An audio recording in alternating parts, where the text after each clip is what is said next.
mountain here, back with a redraw. This time it's another Brightheart redraw that I started back in 2014. 2014 was the first time I did any Brightheart drawing in general, and from then on apparently I decided that I was going to do a redraw each year from then. Obviously haven't done a redraw each year since 2014. This is my 5th redraw of it, and ever since I started in 2014 I've changed the setting, meaning that this time I changed the setting, a more scenic event. I really wanted to do a scene with Brightheart. Last time, I think 2 years ago when I did it, I just did kind of a portrait of each side of her, but this time I really want to change it up and do, like I said, a more scenic approach. I wanted to do more background and work with that, and really wanted to work with her looking into her own reflection, still showing both sides of her, showing the more normal looking side and then showing the side that's more scarred. And I obviously got the idea from the scene in the book where they go where Firestar, Brightheart, or at that time Lost Face, Firestar, Lost Face, Cloudtail, and I think Greystripe was with them. They all go to see Princess, and Princess just have this awful reaction to seeing Lost Face at that point. And obviously Lost Face haven't seen herself, so she doesn't know how bad it actually is. So the scene is just Cloudtail showing her in a puddle. And obviously I kind of wanted to have Cloudtail in it with her, like being there to support her, but at the same time I really just wanted the essence of Brightheart looking at herself, realizing, taking it all in.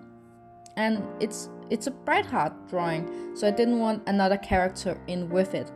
That's why it's just Brightheart, even though I think specifically in the book it states that Cloudtail is beside her. But that's essentially what I wanted to do. I just wanted to do the scene with Brightheart looking at the water and doing a reflection thing. And the thing is, I'm not good in any way at backgrounds. I haven't done backgrounds that much, so I'm really trying to be better, do better at them, and to do more backgrounds, like force myself to do backgrounds. Because if you don't do backgrounds, then how in the world are you going to get better at doing backgrounds? Like, that does make sense. So I had to do a background, and I thought doing just a little puddle with some grass would be easy.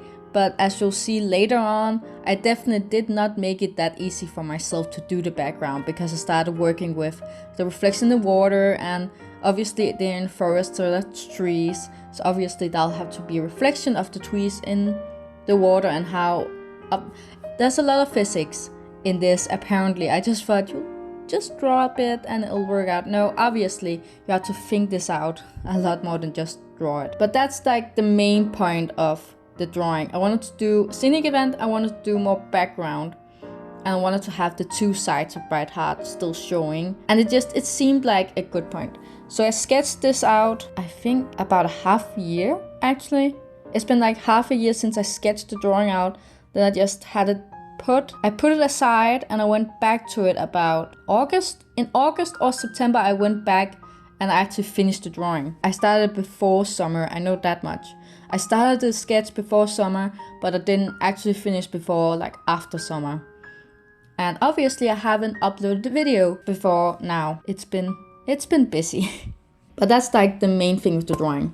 Then I want to talk about Brightheart's character specifically, and the things she's going through at this point. I can't talk about Brightheart in the later series, because I've only just finished A Vision of Shadows. I think that's what the series is called, right? A Vision of Shadows? I think that's what the series is called. I just finished that, and I'm currently reading the first book of the Broken Code. So I don't really know, and I don't remember a lot of A Vision of Shadows. I really should reread it. But I currently just reread the first series, so it's more clear to me what's happening there. And Brightheart's character is actually pretty interesting. I don't think they do this that much in the later series, but the background character is really a lot more fleshed out in the first series, especially characters like Brightheart and Swiftpaw obviously also get a huge scene and all. But Brightheart she starts out being this kind of normal character, just in the background, just walking around talking. She talks a lot with Cloudtail. You see she obviously have a great response with him, or a great communication there. And also she talks a lot with Swiftpaw. That's the two you kind of see her walking to and fro from talking most to, other than Fawnpaw. Fawnpaw's her brother, I think. Yeah, Fawnclaw. But yeah, she's kind of not that fleshed out. Like, she talks a lot with Cloudpaw at that point, and then Swiftpaw. And obviously Cloudtail becomes a warrior, and I think it's mainly Swiftpaw that's concerned about this. Brightpaw is more like, that's great, we'll just have to wait. But she goes along with Swiftpaw to the dog, and we have this tragic scene where they found Swiftpaw laying there dead, and they obviously find Brightpaw hopefully still alive. They seem to find her alive, but I'm not sure if she's going to survive. And obviously she does, but she's scarred deeply, really deeply scarred, and that's not going to heal because it's so deep, it's so big. So they take her back, and this is at the point where Blue Star is leader, and she's not well. This is after Tiger Claw. This is after Tiger Claw. This is why we didn't need 2 tigers. This is why this is where Tiger Claw is exposed, like after he's exposed and have gone away. So Blue Star is not in a sane state of mind, if you can say. She's very delusional, and she doesn't trust anyone or anything, not even StarClan. So the point that they're trying to save this cat, she just sees as another evil thing to happen to, specifically her or her clan. So to give her a chance to go to StarClan with a warrior name, even though she's against StarClan at this point, she gives her the name Lost Face. So Brightpaw becomes Lost Face, which is obviously really cruel to do to someone who's scarred and she's not even able to say anything against this, just because she's unconscious at this point. So there's not much she can do against it. And Blue Star obviously used this situation to prove a point to StarClan that she's not agreeing with what's being done to her. And that is essentially really cruel. But I wanted to talk about the name Lost Face, because how cool is that name actually? I know in this certain situation, Lost Face is cruel, it's meant to be cruel, it's not a nice name in any way. But just think about it. If you're a strong cat who's just like become a warrior, and you have this battle scarred face, like how cool would it be to go into battle and be like, I'm Lost Face? Like nobody would go up against you, because how in the world did you get that name, Lost Face? That's kind of that. I'm just saying, I would like a Lost Face character to be in the books, and the name would be cool again, and not meant in a cruel way. Meant more in a way of like, you're really going to these battles full-heartedly. Like, just think of if you had a villain called Lost Face, think of the nursery tales that would be about them. Just because the name is so scary and frightening, it could be pretty awesome. But I know it's obviously not going to be used again. It will just make a huge callback back to when Brightheart was called Lost Face. That was a sidetrack. Going back, as I said, she had a relationship with Swiftpaw and Cloudtail. And a lot of people seem to like her relationship with Swiftpaw a lot. I'm not against her relationship with Swiftpaw, I just don't think we saw a lot of it in the books. And I really like the relationship she have with Cloudtail, especially after she gets scarred. There's a lot of going back and forth between them where they corroborate like really great. I think Brightheart gives a lot of character to Cloudtail, or rather, she completes him in a way where she try to get him more calmed down. Whereas Cloudtail obviously is a good fit for Brightheart, considering that she needs a lot of help and trust in the first part of this event she's been through, and he's there for her. And they just support each other really nicely. I don't know if that's what would have been with Swiftpaw, essentially, but currently, if you haven't heard, Aaron Hunter is actually making a contest where you can co-write a warrior's novel with her, or with them.